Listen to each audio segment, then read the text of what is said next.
beginning with verse 1, and it reads, "And Jesus passed by. He saw a man which was blind from his birth.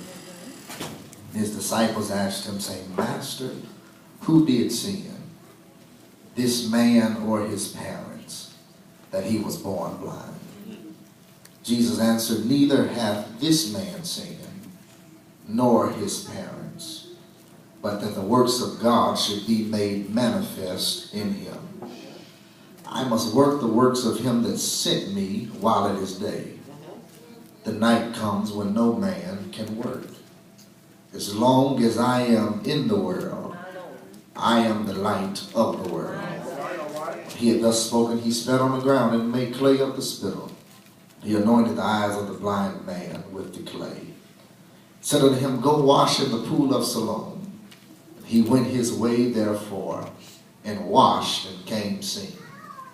The neighbors therefore, they that which before had seen that he was blind, said, Is this not he that sat and begged? Some said, This is he. Others said, He is like him. But he said, I am he. Therefore said they unto him, How were thine eyes opened? He answered and said, A man that is called Jesus made clay, anointed mine eyes, and said unto me, Go to the pool of Siloam and wash.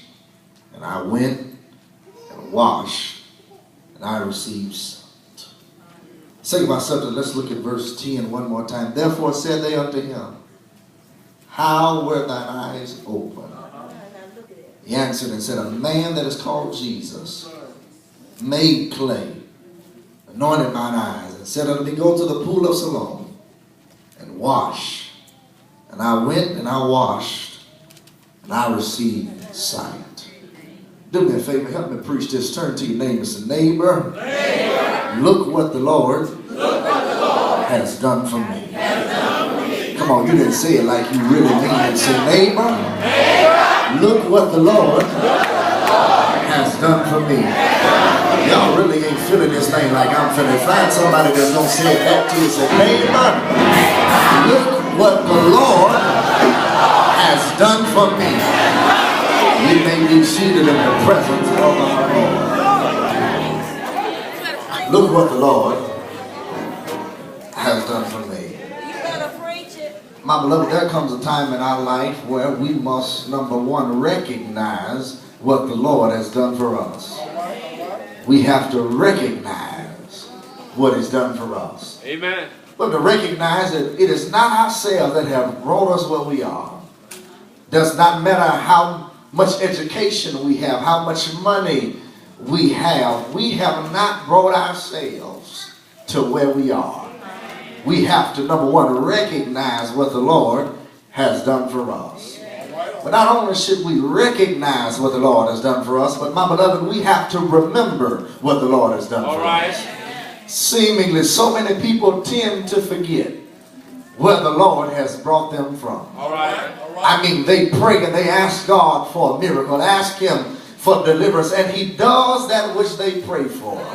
But yet, at the end, when they should be turning around to tell God, thank you, they begin to forget. You and I have to recognize what He's done for us. We have to remember what He's done for us. But my beloved, we have to rejoice for what He's done for us.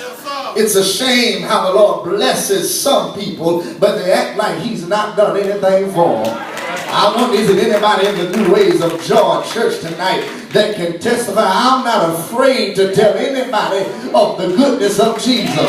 Can you tell somebody, if it had not been for the Lord who was on my side, where would I be? I tell folks all the time, if you don't like how I praise and move, I didn't tell you to sit by me anyway, because when I think of the goodness of Jesus and all that is done for me, my soul cries out. You weren't there when He saved my soul. You weren't there when He healed my body. You weren't there when I stayed up all night crying. You weren't there how He brought me out, and you expect me to come to church and act like He ain't done nothing for me? The Bible said, let the redeemed of the Lord say so. If He's done something, you ought to let them know. And recognize what He's done for you. You got to remember what he's done for you. You got to rejoice for what he's done, but fourthly, you got to relay what he's done for us. All right. You ought to be able to tell any and everybody about the goodness of Jesus. Listen, you can't be blessed by God and keep it to yourself. Somebody knows about praising the Lord in the grocery store. Somebody knows about going to the bathroom and getting in the big handicap store because that's got more space. And you're not afraid to tell anybody anywhere about the goodness of Jesus. You got to relay what he's done for. Tell everybody what the Lord has done for you. All right. I made my text. Here's how you know that you can tell everybody and look what the Lord has done for you. Well, preacher, what did he do? Number one, he saw the condition. Number one, he saw the condition. Look at what verse 1 says. And as Jesus passed by, he saw a man which was blind from his birth. All right. I got happy off the first 5 words of the text. And as Jesus passed by.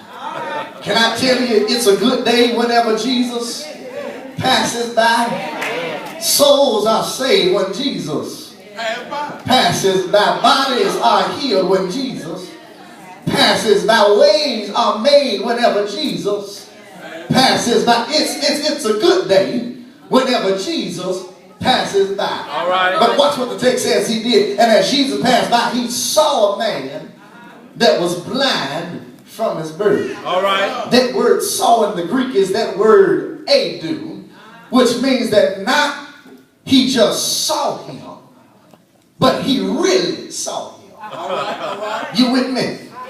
When you look at me, you see a light-skinned brother in a brown suit. But when the Lord sees me, he just doesn't see the outside. All right. He sees the inside. All right. So many times we come to church heart heavy, mind confused, but still with a smile on our face because people really can't see us.